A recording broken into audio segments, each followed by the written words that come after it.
IndiCube Spaces IPO-ஓட complete analysis இந்த வீடியோல நம்ம பார்க்கலாம். ரீசென்ட்டா லிஸ்ட் ஆயிருக்கிற ஸ்மார்ட் ஒர்க்ஸ் அண்ட் IndiCube இந்த 2 கம்பெனிலுமே ப்ராஃபிட் வந்து நெகட்டிவ்ல தான் குடுத்திருக்காங்க. IndiCubeல நெட்வொர்க் ஆல்சோ நெகட்டிவ்ல தான் இருக்கு. இருந்தாலும் IndiCube IPOல GMP டிமாண்ட் ஏன் அதிகமா இருக்கு? சோ இதுக்கான ரீசன்ஸ் எல்லாமே இந்த வீடியோல நம்ம டீடைல்டா பார்க்கலாம்.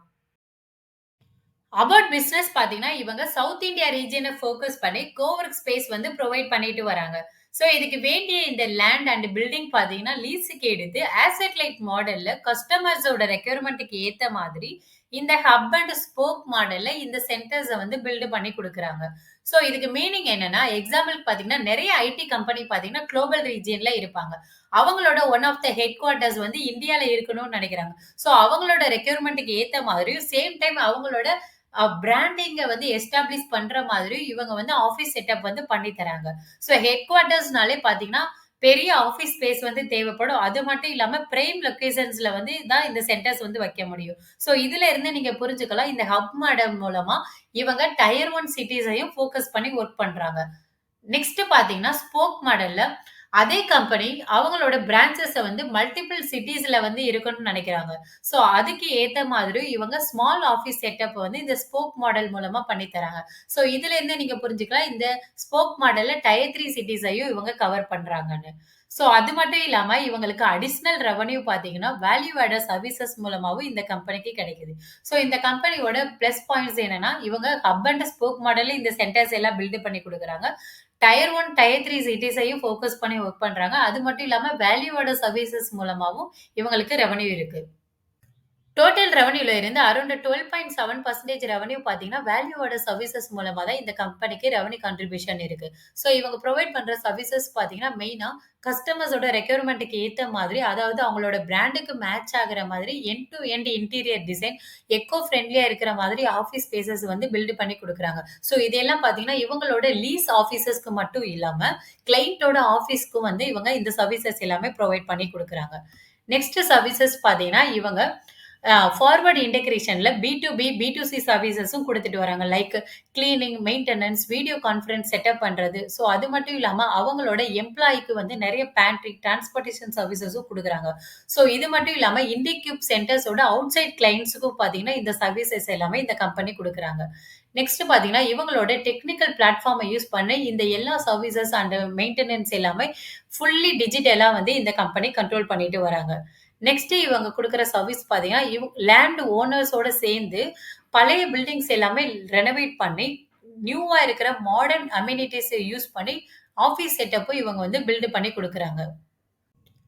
இந்தியால 15 சிட்டீஸ்ல டோட்டலா 115 சென்டர்ஸ் வந்து வச்சிருக்காங்க. அசெட் பார்த்தீங்கன்னா 8.40 மில்லியன் ஸ்கொயர் ஃபீட் வரை இருக்கு. இதுல டோட்டல் அவைலபிள் சீட்ஸ் பார்த்தீங்கன்னா 1,86,000 வரை இருக்கு. இந்த சீட்ஸோட ஆக்குபன்சி ரேட் பார்த்தீங்கன்னா 86% அண்ட் கரண்ட் இயர்ல மல்டிபிள் சென்டர்ஸ்ல சேம் கிளையன்ட் இருப்பாங்கல்ல. சோ அவங்க மூலமா பார்த்தீங்கன்னா 44% வரை ரெவென்யூ கான்ட்ரிபியூஷன் வந்து இருக்கு. நெக்ஸ்ட் சிட்டி வைஸ் பார்த்தீங்கன்னா, டயர் 1 சிட்டீஸ்ல அதாவது 8 சிட்டீஸ்ல 104 சென்டர்ஸ் வந்து வச்சிருக்காங்க. இதுல பெங்களூர்ல பார்த்தீங்கன்னா 62 சென்டர்ஸ், பூனேல 11, சென்னையில 12 சென்டர்ஸ். இந்த 3 ரீஜியன்ல மட்டுமே டோட்டலா 89% வரை ரெவென்யூ கான்ட்ரிபியூஷன் வந்து இருக்கு. பெங்களூர்ல மட்டுமே பார்த்தீங்கன்னா, around 63%. So major centres and major revenue பார்த்தீங்கன்னா, பெங்களூர் ரீஜியன்ல இருந்து தான் இந்த கம்பெனிக்கு கிடைக்குது. நெக்ஸ்ட் நான் டயர் 1 சிட்டீஸ் பார்த்தீங்கன்னா, அக்ராஸ் 7 சிட்டீஸ்ல 11 சென்டர்ஸ் வந்து வச்சிருக்காங்க. லைக் கோயம்புத்தூர், கொச்சி, ஜெய்ப்பூர், விஜயவாடா, மதுரை. இந்த நான் டயர் சிட்டீஸ்ல பார்த்தீங்கன்னா, ரொம்பவே மினிமலா அரவுண்ட் 67 crore வரை தான் ரெவென்யூ கான்ட்ரிபியூஷன் இருக்கு. இந்த கம்பெனில டோட்டலா 769 கிளையண்ட்ஸ் வந்து இருக்காங்க. இதுல 63% ரெவென்யூ பார்த்தீங்கன்னா, 300 பிளஸ் சீட்ஸ் ரெக்யர்மென்ட் இருக்கிற பெரிய கிளையண்ட்ஸ் மூலமா தான் ரெவென்யூ கான்ட்ரிபியூஷன் வந்து இருக்கு. மிட் சைஸ் மூலமா 24% வரை ரெவென்யூ இருக்கு. அண்ட் 44% ரெவென்யூ பார்த்தீங்கன்னா, குளோபல் கம்பெனிஸ் வந்து இந்தியால அவங்களோட ஆப்பரேஷன்ஸ் வந்து பண்ணிட்டு இருப்பாங்க. அவங்க மூலமா 44% வந்து ரெவென்யூ கான்ட்ரிபியூட் இருக்கு. இந்தியன் எம்என்சி மூலமா 56% வரை ரெவென்யூ இருக்கு. செக்டார் வைஸ் பார்க்கும்போது ஐடி செக்டார்ல இருந்து தான் இவங்களுக்கு 51% வரை ரெவென்யூ கான்ட்ரிபியூட் பண்றாங்க. டோட்டல் இஷ்யூ சைஸ் 700 கோடி, ஃப்ரெஷ் இஷ்யூ 650 கோடி. அதுல 463 கோடி பார்த்தீங்கன்னா 3.07 மில்லியன் ஸ்கொயர் ஃபீட் பார்த்தீங்கன்னா டயர் 1 நான் டயர் சிட்டீஸ்ல வந்து எக்ஸ்பேண்ட் பண்ண போறாங்க. இது வந்து FY 28ல வந்து கம்ப்ளீட் ஆகும். FY 26ல பார்த்தீங்கன்னா 1.29, 27ல 1.24, 28ல 0.54 மில்லியன் ஸ்கொயர் ஃபீட்ன்னு இவங்க எக்ஸ்பேண்ட் பண்றதுக்கு வந்து யூஸ் பண்றாங்க. டெப்ட் ரீபேமெண்ட்காக 93 crore வரை ஸ்பெண்ட் பண்றாங்க. ஆஃபர் ஃபார் சேல் பார்த்தீங்கன்னா 50 கோடின்னு இஷ்யூ பண்றாங்க. Year comparison revenue CAGR smart ஒர்க்ஸ்ல பாத்தீங்கன்னா 39% இருக்கு. இண்டிகியூப்ல 36%. So top line growth almost சிமிலரா இருக்காங்க. அண்ட் ப்ராஃபிட் பாத்தீங்கன்னா 2 கம்பெனிலயுமே நெகட்டிவ்ல குடுத்திருக்காங்க. ஆஃபீஸ் மட்டும் தான் ப்ராஃபிட்டபிளா இருக்காங்க. பட் ஆஃபீஸ் பாத்தீங்கன்னா FY 23ல வந்து நெகட்டிவ்ல குடுத்திருக்காங்க. இப்பதான் பாசிட்டிவா இருக்கு. ஸோ இதுல இருந்தே புரிஞ்சுக்கலாம் இந்த 2 கம்பெனிக்குமே ஃபியூச்சர்ல பாசிட்டிவ் growth பொட்டன்ஷியல் இருக்குன்னு. Other business value added services மூலமா அரௌண்ட் 6% வரை ரெவன்யூ பார்த்தீங்கன்னா ஸ்மார்ட் ஒர்க்ஸ்ல இருக்கு. இண்டிகூப்ல 13%. ஸ்மார்ட் ஒர்க்ஸ் பார்த்தீங்கன்னா ஃபியூச்சர்ல இந்த வேல்யூ ஆடட் சர்வீசஸ் மூலமா வர ரெவன்யூ வந்து இம்ப்ரூவ் பண்ண போறதா இருக்காங்க. பட் இண்டிகூப்ல கரண்டாவே அதிகமா இருக்கு. இது ஏன் இம்பார்ட்டன்ட்னா இவங்களோட கோர் பிசினஸ்ல நிறைய பில்டிங்ஸ் லேண்ட்ஸை வந்து லீஸுக்கு எடுக்கணும். ஸோ அதனால பே பண்ற லீஸ் எக்ஸ்பென்ஸ் வந்து அதிகமாக்குறதுனால ப்ராஃபிட் வந்து டவுன் ஆகுது. ஸோ இந்த மாதிரி வேல்யூ ஆடட் சர்வீசஸ் மூலமா வர ரெவன்யூவை இம்ப்ரூவ் பண்ணாங்கன்னா இவங்களோட எக்ஸ்பென்ஸ் வந்து குறையும். ஸோ இண்டிக்கு வந்து ரொம்பவே ஸ்ட்ராங் growth ரேட் வந்து குடுத்திருக்காங்க. EBITDA மார்ஜின் ஆல்மோஸ்ட் சிமிலரா இருக்கு. இந்த 2 கம்பெனிலயும் ஆஃபீஸ் வந்து ரொம்பவே லோயர் ரேஞ்ச்ல இருக்காங்க. நெட் வொர்த் பார்த்தீங்கன்னா இண்டிகூப்ல நெகட்டிவ்ல குடுத்திருக்காங்க. இதுக்கான ரீசன் வந்து நான் நெக்ஸ்ட் ஸ்லைட்ல எக்ஸ்பிளைன் பண்றேன். சீட் ரிட்டென்ஷன் ரேட்னா என்னன்னா, சேம் கிளையண்ட் அவங்களோட டென்யூர் முடியும்போது அவங்களோட பிளான வந்து ரெனியூ பண்ணுவாங்க. ஸோ அதே கிளையண்ட் வந்து அவங்களோட பிளான வந்து டிஸ்கன்டின்யூ பண்ணாங்கன்னா, இந்த ரிட்டென்ஷன் ரேட் வந்து டவுன் ஆகும். ஸோ இது வந்து என்ன இண்டிகேட் பண்ணுதுன்னா, ரிப்பீட்டட் கிளையண்ட் இன்ட்ரெஸ்ட்ட வந்து இண்டிகேட் பண்ணுது. ஸோ 100% ரிட்டென்ஷன் ரேட் வந்து இண்டிகூப்ல ரொம்பவே ஸ்ட்ராங்கா இருக்காங்க. அண்ட் ஸ்மார்ட் ஒர்க்ஸ்ல பார்த்தீங்கன்னா 86 அண்ட் ஆஃபீஸ்ல பார்த்தீங்கன்னா 88% ரிட்டென்ஷன் ரேட். ஆக்குபன்சி ரேட் பார்த்தீங்கன்னா 86.5% இண்டிகூப்ல, ஸ்மார்ட் ஒர்க்ஸ்ல 88%, ஆஃபீஸ்ல வந்து 84% வரை ஆக்குபன்சி ரேட் இருக்கு. ஏயுஎம் பார்த்தீங்கன்னா, ஸ்மார்ட் ஒர்க்ஸ்ல அரவுண்ட் 9 மில்லியன் வரை இருக்கு. இண்டிக்யூப்ல பார்த்தீங்கன்னா, அரவுண்ட் 8.40 மில்லியன் வரை கரண்ட்டா இருக்கு. FY 28ல 3.07 மில்லியன் வரை எக்ஸ்பேண்ட் பண்ண போறதா இருக்காங்க. ஸோ ஸ்மார்ட் ஒர்க்ஸ் அண்ட் இண்டிக்யூப் பார்த்தீங்கன்னா, ஆல்மோஸ்ட் வந்து சிமிலரா இருக்காங்க. ஸ்மார்ட் ஒர்க்ஸ் வந்து மெயினா லார்ஜ் என்டர்பிரைஸ் கிளையண்ட்ட ஃபோக்கஸ் பண்ணி டயர் 1 சிட்டீஸ்ல வந்து ஒர்க் பண்றாங்க. ஆஃபீஸ் பார்த்தீங்கன்னா, எஸ்எம்இ, ஃப்ரீலான்ஸ் இந்த மாதிரி சின்ன கிளையண்ட்ஸோட ஒர்க் பண்ணிட்டு இருக்காங்க. பட் இண்டிக்யூப் பார்த்தீங்கன்னா, லார்ஜ் கிளையண்ட்ஸ் மட்டும் இல்லாம மிட் கிளையண்ட்ஸையும் ஃபோக்கஸ் பண்ணி பண்றாங்க. ஈவன் டயர் 1, டயர் 2, டயர் 3 சிட்டீஸையும் ஃபோக்கஸ் பண்ணி ஒர்க் பண்றாங்க. ஸோ பியர்ஸோட கம்பேர் பண்ணும்போது அவங்களோட பிசினஸ் வெர்டிகலும் ரொம்பவே டைவர்சிஃபைடா இருக்காங்க. அது மட்டும் இல்லாம இவங்க ஹப் அண்ட் ஸ்போக் மாடல்ல கஸ்டமர்ஸ் ரெக்யூர் பண்ற விருப்பப்படுற இடத்துல வந்து இவங்க வந்து ஆஃபீஸ் வந்து பில்ட் பண்ணி குடுக்குறாங்க. அது ஒரு பாசிட்டிவ் ஃபேக்டரா இருக்கு. 1100 கோடி டோட்டல் ரெவென்யூல 1260 கோடி வரை எக்ஸ்பென்ஸ் ஸ்பெண்ட் பண்ணியிருக்காங்க. இதனால தான் இவங்களோட ப்ராஃபிட் வந்து நெகட்டிவ்ல இருக்கு. மேஜர் எக்ஸ்பென்ஸ் பார்த்தீங்கன்னா, பினான்சியல் காஸ்ட்க்காக 330 கோடி வரை ஸ்பெண்ட் பண்ணியிருக்காங்க. இவங்க லீஸ்க்கு எடுக்கிற ப்ராப்பர்ட்டீஸ்க்கு பே பண்ற ரென்டல் எக்ஸ்பென்ஸ் அண்ட் டெப்ட்க்கு பே பண்ற இன்ட்ரெஸ்ட் எக்ஸ்பென்ஸ் எல்லாமே இந்த பினான்சியல் காஸ்ட்ட வந்து கரண்ட் இயர்ல இன்கிரீஸ் பண்ணியிருக்கு. டெப்ரிசியேஷன், அமார்டேஷன் எக்ஸ்பென்ஸ் பார்த்தீங்கன்னா, அரவுண்ட் 487 கோடி. ஸோ இதுவும் லாஸ்ட் இயர கம்பேர் பண்ணும்போது இன்கிரீஸ் ஆயிருக்கு. ஸோ இது உங்களுக்கு ஒரு டவுட் வரலாம். இவங்க வந்து ஆசெட் லைட் மாடல்ல தான் ஒர்க் பண்றாங்க. ஸ்டில் ஏன் இவங்களோட டெப்ரிசியேஷன், அமார்டேஷன் இன்கிரீஸ் ஆகுதுன்னா, இவங்க லீஸுக்கு எடுக்கிற ப்ராப்பர்ட்டீஸ் எல்லாம் பார்த்தீங்கன்னா, 10 டூ 15 இயர்ஸ் ஒரு லாங்கர் பீரியடுக்கு லீஸ் எடுக்குறாங்க. இந்தியன் அக்கவுண்டிங் ஸ்டாண்டர்ட் ரூல் படி லாங்கர் பீரியடுக்கு ஒரு ப்ராப்பர்ட்டிய ஹோல்டு பண்ணாங்கன்னா, இவங்க இந்த லேண்ட் ஓனர்ஸ் மாதிரி ட்ரீட் பண்ணுவாங்க. லைக் இவங்க லீஸுக்கு எடுக்கிற இந்த ப்ராப்பர்ட்டீஸ் எல்லாமே இவங்களோட ஓன் ஆசெட் மாதிரி இவங்களோட டோட்டல் ஆசெட்ஸ்ல வந்து ஆட் ஆகும். ஸோ ஆசெட் வந்து இவங்களோட பேலன்ஸ் ஷீட்ல ஆட் ஆகுறது மட்டும் இல்லாம, அதுக்கு ஈக்குவலன்ட்டா பே பண்ற ரென்டல் எக்ஸ்பென்ஸ் இவங்களோட லையபிலிட்டில வந்து ஆட் ஆகும். ஸோ இதனால தான் பினான்சியல் காஸ்ட் எக்ஸ்பென்ஸ் வந்து இன்கிரீஸ் ஆகுது. At the same time interest எக்ஸ்பென்ஸும் இன்கிரீஸ் ஆகுது. அது மட்டும் இல்லாம இந்த ஆசெட்டுக்கு இவங்க லேண்ட் ஓனர்ஸ் மாதிரி டெப்ரிசியேஷன், அமார்டைசேஷன் எக்ஸ்பென்ஸும் பே பண்ணி ஆகணும். ஸோ இதனால தான் டெப்ரிசியேஷன் எக்ஸ்பென்ஸும் இந்த கம்பெனில அதிகமா இருக்கு. ஆசெட் பார்த்தீங்கன்னா, லாஸ்ட் இயர கம்பேர் பண்ணும்போது கரண்ட் இயர்ல இன்கிரீஸ் ஆயிருக்கு. அதர் எக்ஸ்பென்ஸ் பார்த்தீங்கன்னா, அரவுண்ட் 314 கோடி வரை பே பண்ணியிருக்காங்க. லாஸ்ட் இயர கம்பேர் பண்ணும்போது கரண்ட் இயர்ல ரெடியூஸ் ஆயிருக்கு. இதுக்கு ரீசன் என்னன்னா, இந்த கம்பெனி வந்து பிரிஃபரன்ஸ் ஷேர் மெத்தட் மூலமா இவங்களோட இன்வெஸ்டர்ஸ் கிட்ட இருந்து ஃபண்ட் ரைஸ் பண்ணியிருக்காங்க. இது வந்து டெப்ட் கிடையாது. இது வந்து கம்பல்சரி கன்வெர்ட்டபிள் பிரிஃபரன்ஸ் ஷேர்ஸ்ன்னு சொல்லுவாங்க. அதாவது இன்வெஸ்டர்ஸும் இண்டிக்யூப் பார்த்தீங்கன்னா, ஒரு அக்ரீமெண்ட் போட்டிருப்பாங்க. செர்டைன் பீரியடுக்குள்ள இந்த ஷேர்ஸ் எல்லாமே இண்டிக்யூப் வந்து பைபேக் பண்ணிக்கணும்னு. அது அளவுக்கு இந்த ஈக்விட்டி ஷேர்ஸ் எல்லாம் பார்த்தீங்கன்னா, இந்த கம்பெனியோட லையபிலிட்டில இருக்கும். ஸோ அதனால தான் FY 23ல பார்த்தீங்கன்னா, ஈக்விட்டி வந்து நெகட்டிவ்ல குடுத்திருக்காங்க. பட் இந்த பைபேக் கிளாஸ்னால என்ன இம்பாக்ட் ஆகுதுன்னா ஒவ்வொரு இயரும் இந்த ஈக்விட்டி ஷேர்ஸ்க்கு வந்து ஃபேர் வேல்யூவேஷன் வந்து செக் பண்ணுவாங்க. கம்பேர்ட் வித் கரண்ட் மார்க்கெட் சிட்யூவேஷனோட. ஸோ ஏதாவது ஒரு லாஸஸ் இருந்துச்சுன்னா, அதுவும் இந்த கம்பெனியோட லையபிலிட்டில வந்து ஆட் ஆகும். ஸோ அப்படி செக் பண்ணும்போது எஃப்ஐ 24ல ஃபேர் வேல்யூவேஷன் லாஸ் பார்த்தீங்கன்னா, அரவுண்ட் 268 கோடி வரை குடுத்திருக்காங்க. பட் செபி ரூல் படி ஒரு கம்பெனி ஐபிஓ வராங்கன்னா, அவங்க இந்த பைபேக் கிளாஸ் வந்து ரிமூவ் பண்ணி இருக்கணும். ஸோ அதனால இந்த இன்வெஸ்டர்ஸோட இந்த கம்பெனி வந்து கான்ட்ராக்ட் மூலமா இந்த பைபேக் கிளாஸ வந்து ரிமூவ் பண்ணியிருக்காங்க. ஸோ இதனால தான் எஃப்ஐ 25ல இந்த ஃபேர் வேல்யூவேஷன் லாஸ் வந்து இல்ல. ஸோ இனிமேலும் இந்த ஃபேர் வேல்யூவேஷன் லாஸ் வந்து இந்த கம்பெனில இருக்காது. ஸோ இந்த பிரிஃபரன்ஸ் ஷேர்ஸ் எல்லாம் இப்போ என்ன ஆகும்னா, இவங்களோட கம்பெனியோட ஈக்விட்டில வந்து ஆட் ஆகிரும். அதாவது இன்வெஸ்டர்ஸ் வந்து இந்த கம்பெனியோட ஷேர் ஹோல்டரா வந்து மாறிருவாங்க. ஸோ இதனால தான் எஃப்ஐ 23ல இருந்து எஃப்ஐ 24ல இவங்களோட ஈக்விட்டி வந்து பாசிட்டிவா இருக்கு.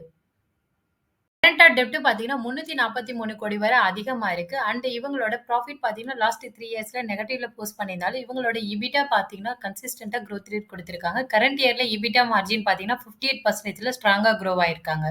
கேஷ் இபிட் பார்த்தீங்கன்னா, அரவுண்ட் 114 கோடி.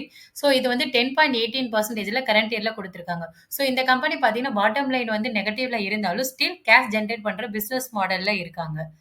ரிட்டர்ன் ஆன் கேபிட்டல் எம்ப்ளாய்டு பார்த்தீங்கன்னா 34%ன்னு ஒரு ஸ்ட்ராங் குரோத் ரேட் வந்து குடுத்திருக்காங்க.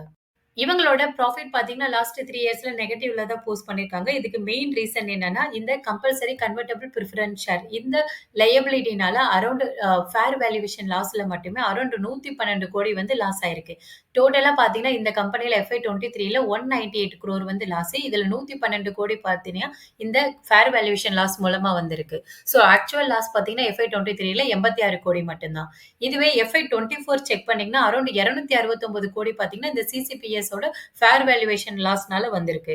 ஆக்சுவல் லாஸ் பார்த்தீங்கன்னா, எஃப்ஐ 24ல நெகட்டிவ்ல 73 கோடி வந்து போஸ்ட் பண்ணியிருக்காங்க.